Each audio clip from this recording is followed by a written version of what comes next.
As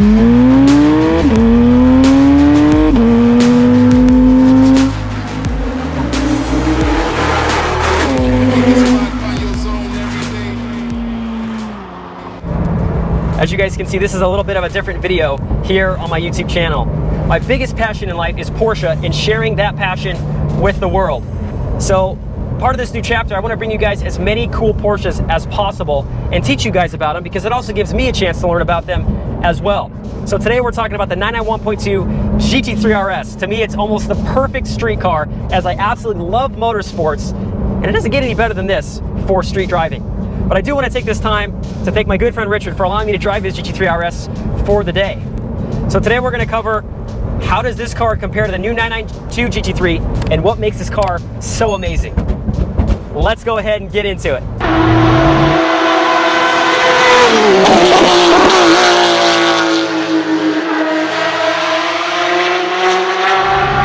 Okay, so we can't talk about this car unless we have a brief history of where the RS came from. So back in 1972, Porsche released the 2.7 RS, an absolutely monster of a car, and it was going to be the perfect mix between motorsports and street. Now, that car, they were only going to make about 500 of them. They ended up making a little over 1,000, as that car was very, very popular, and now you can't find one for barely under $1 million, which is nuts. And just a real quick tidbit, if you guys can guess what RS stands for, leave them down in the comments below, and you guys will be entered to be part of one of my giveaways. So please put what does RS mean down in the comments below. But back to the video. About 12 years later, Porsche came out with another homologation car that had the RS badge. There was only about 21 of those cars, and that car was an absolute monster as well. Fast forward until 1991, we had something called the Carrera RS based off of the 964 car. That car was a monster. Then fast forward about another almost 12 years again, we had the GT3RS in the 996 variant. Some of you know there's a little bit of haters on those 996s, but that car's nuts as well. That was a really raw car. I've only driven those for very short periods of time. Then a series of 997s, the 4-liter, only 600 of those cars were made. And then in 2015, we released the GT3RS without a manual transmission for the very first time. They had all been a manual transmission up until then, and now we have the PDK, which is almost instant shifting. It's absolutely mind-blowing. I just can't get over how fast the PDK shifts. This car comes with a 4-liter, 520 horsepower, flat 6, aluminum block, aluminum cylinders, and titanium connecting rods, which is nuts. Now, it also has some stuff that's come from motorsports. A lot of the stuff on this car is motorsports, but one of those things is a lot of the engine. It's very closely related to the GT3 Cup car. It has actually more horsepower than the GT3 Cup car. We have something called dry sump lubrication, which most Porsches now have anyways, all of our sports cars, but also has an external oil tank.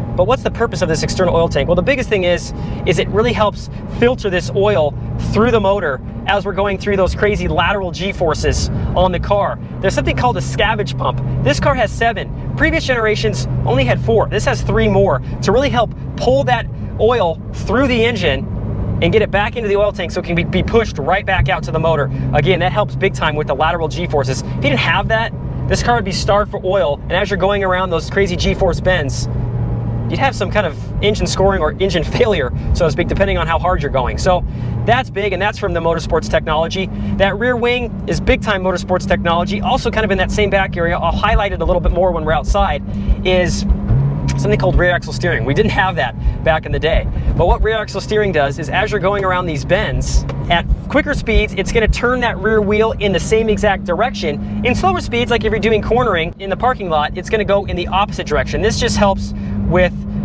the overall lateral driving dynamics at slower or higher speeds. And let me tell you, it is absolutely fantastic. The car feels like it is on rails, and it doesn't feel like it should be possible or even allowed for that matter. So this car also has something called Porsche Torque Vectoring Plus. That's standard. Now, we can get that on a lot of our other cars, but this car is just more advanced. It's going to brake that inner brake as you're going around a bend. So let's say we're going a right bend. It's going to brake that right brake, and the left wheel is going to kind of pull it forward. So it's going to help it just almost pivot around that corner, and it does an absolutely fantastic job. Just getting the chance to drive this car a little bit more, you can feel it through the corners. Again, it doesn't feel like it should be allowed on on a street car. It feels like it should be more something for motorsports. But again, this is the perfect mix between those two. Part of what made this car have such a good lap time, which at the Nürburgring Nordschleife, it posted a 6:56. That's less than the 918 Spyder, which is nuts.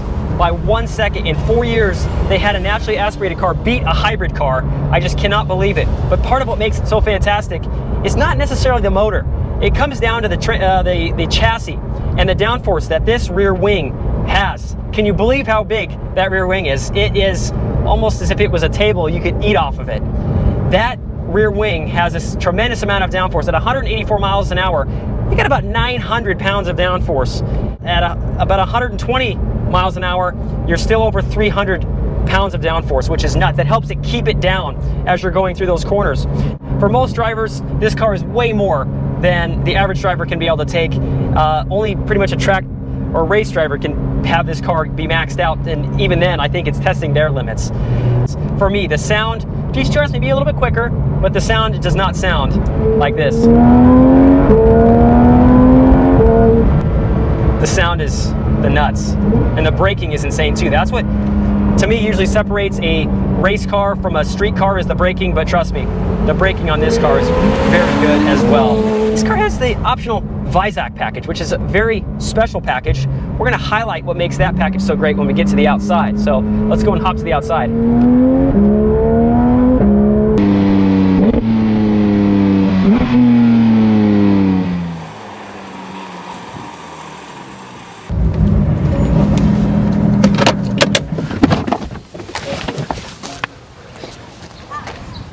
Okay, so now that we've talked a little bit about the drivetrain on the GT3RS, let's go ahead and talk about what makes this car so special here from an exterior point of view when we're talking about aerodynamics, chassis, brakes, wheels. There's a lot to talk about here on the exterior. So let's go ahead and start here on the front of the GT3RS.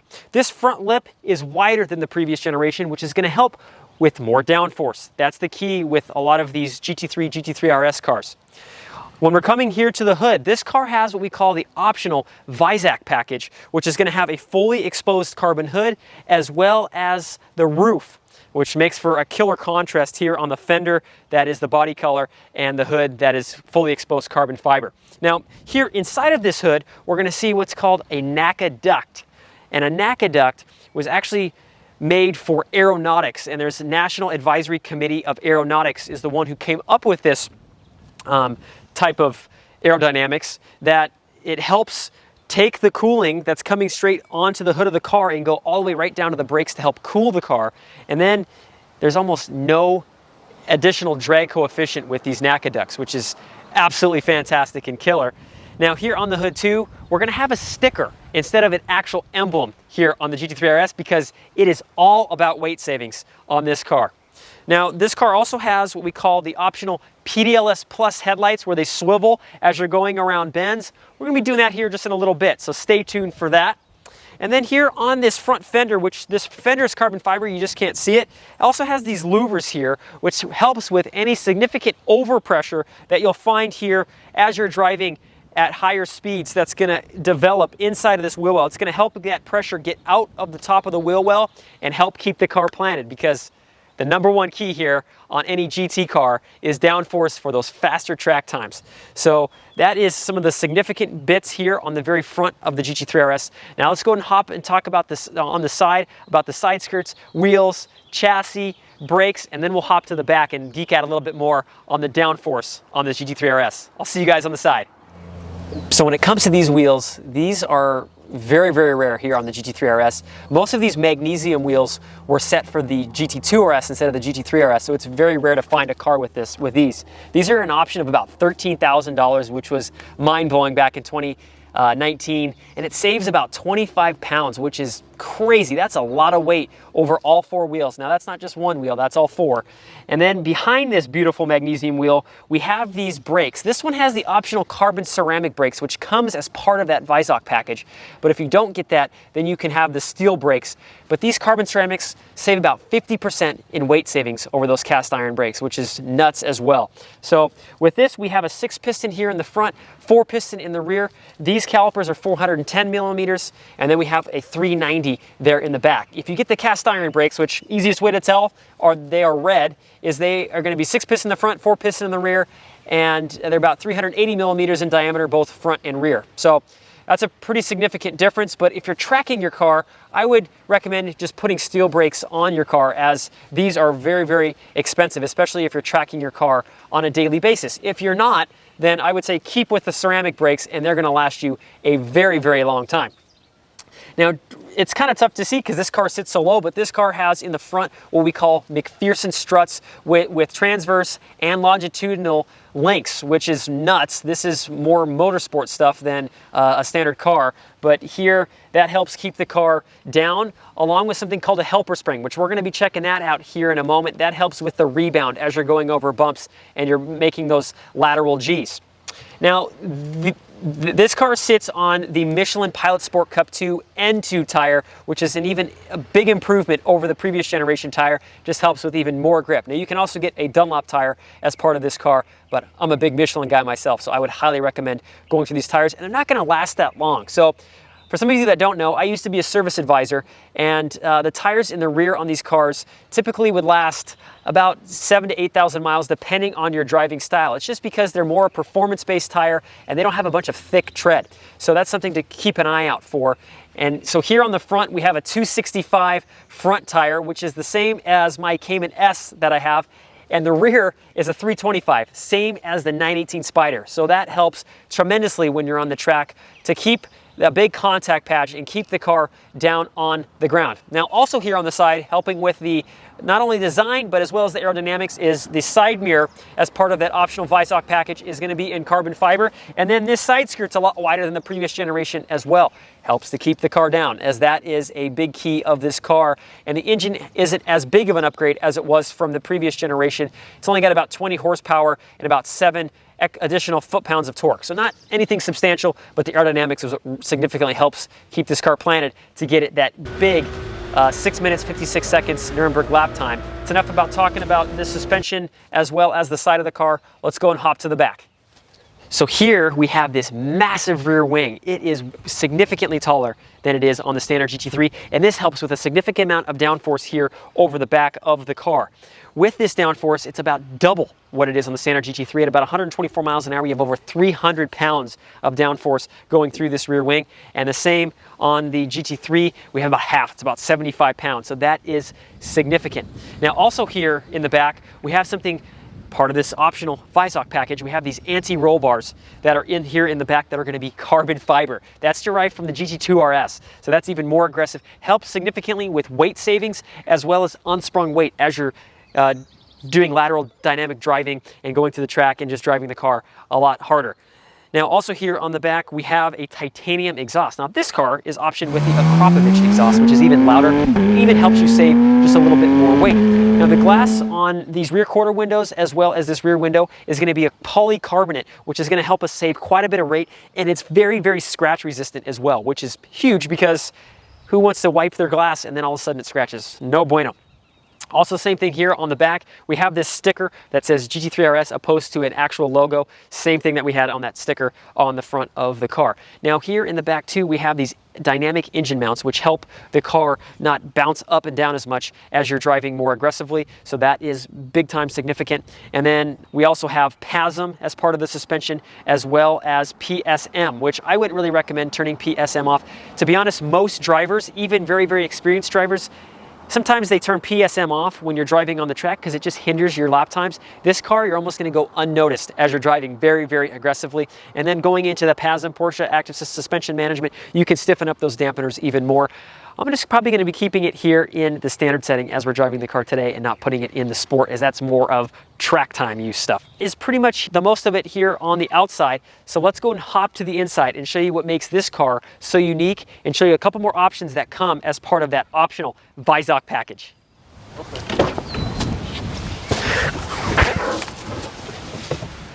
As soon as you hop in this GT3RS, you feel like you're a fighter pilot about to take off into the air. It's an amazing feeling. You're just so secured in these fixed carbon fiber bucket seats that are standard on this car, and helps, of course, save a significant amount of weight. You can also get what we call couch seats, but I wouldn't really recommend that as part of a GT3RS. Now here on the door panels, we have these canvas straps. This is gonna help us save weight opposed to the other 911 variants. And then as we're peering through this windshield, we have these front fenders with these front louvers that are popped up and make for a really aggressive shark feeling. When we're coming to the steering wheel, we're gonna be talking about that Visoc package again. Has this carbon fiber steering wheel surround, as well as these paddle shifters in carbon fiber as well. Makes for a fantastic racing driver feel as you're taking this car for a spin. The Visoc RS branding there on the cup holder, because Porsche wants you to know where it is. They also put it here on the headrest as well if you have the Visoc RS package. This is where the car was actually designed and engineered, is in Visoc, Germany. That's where all the motorsports and GT cars are developed, so they're optimal. Now, when we're coming to the back here, we have lighter carpet to help with any type of sound deadening, to make the car even louder and give you that visceral experience. There's gonna be no seats. You can also get a Club Sport package, not here in the United States, but in Europe, that comes with a roll cage. Now, if you have this Visoc package, it's gonna actually come in titanium, which also saves a significant amount of weight. The car also comes with a PDK transmission, 7 speeds, more dialed in than all the other 911s, and it knows exactly when to shift, especially when you put it into PDK Sport and put that Sport exhaust on. Man, does it sound like you're on an absolute racetrack. I love the way it sounds. Now, comparing this to the 992 GT3, I'm still liking this 991.2 GT3RS because it's just such a visceral, raw experience compared to that car. You still have these analog gauges here, and I love the way that this PDK shifter is opposed to that new shifter. It looks kind of like it's manual. Maybe it's not manual. I think it's kind of confused on exactly what it's doing, but I can't wait to get my hands on it to actually experience it and test it out. But enough about talking about the car. Let's go and get behind the wheel and take this baby for a drive.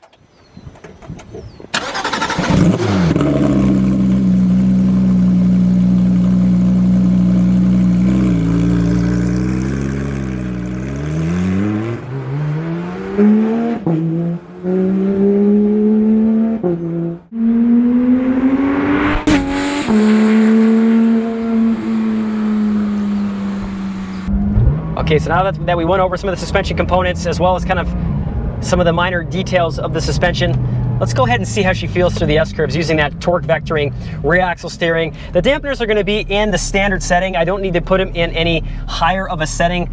You can put it in either sport chassis or normal chassis. We're going to keep it in the normal chassis, as this is plenty for the street. The car's plenty aggressive. You don't need to be putting it in that a little bit more aggressive setting for any street driving. So let's see how she works. Let's see how, as we turn these corners, how planted she is. Let's see how she sticks as we go around these bends. She's planted, that's for sure. I can definitely feel her plant down. Squat down helps with the aerodynamics of the car and helps just keep the car down as we're going through these corners. I can see why she beat the 918 going around the Nürburgring Nordschleife, because these times are insane with that amount of grip. The car is just absolutely fantastic, and again, to me, it doesn't get any better. I'm a big motorsports guy, love track cars, and this is virtually a track car for the street. So how does this car differ from the 992 GT3? Well, it's up on horsepower from the 992 GT3. Doesn't have that new swan neck. The swan neck has a significant amount of downforce. The new GT3 is down on power, has about 502 horsepower, still a 4-liter just like this car. Still a 7-speed PDK, just dialed it in just a little bit more. And that helps the lap times get even better. So the new 992 GT3, that is 6:55 if you're doing the old style timing. It's technically a 6:59, but the way that the Nürburgring now is tested, they've actually lengthened it a little bit. So now with the new lap time at 6:59, if you were doing the old track that this car went up against, it's a 6:55. So crazy how that car beat this generation RS, and just all the driving dynamics of that car. It's just mind-blowing. So pretty much wraps up the video. If you guys have any questions, please leave them down in the comments below, as always. But as part of this new segment of my channel, I'm trying to find rare Porsches and bring them to you guys. So if any of my viewers have rare Porsches, please leave them down in the comments below that you're willing to have me film for the day, as I love to share my passion and bring it to you guys, because that gives me a chance to learn as well. So, as always, I really appreciate you guys watching these videos. We'll see you guys in the next one. Thanks for watching.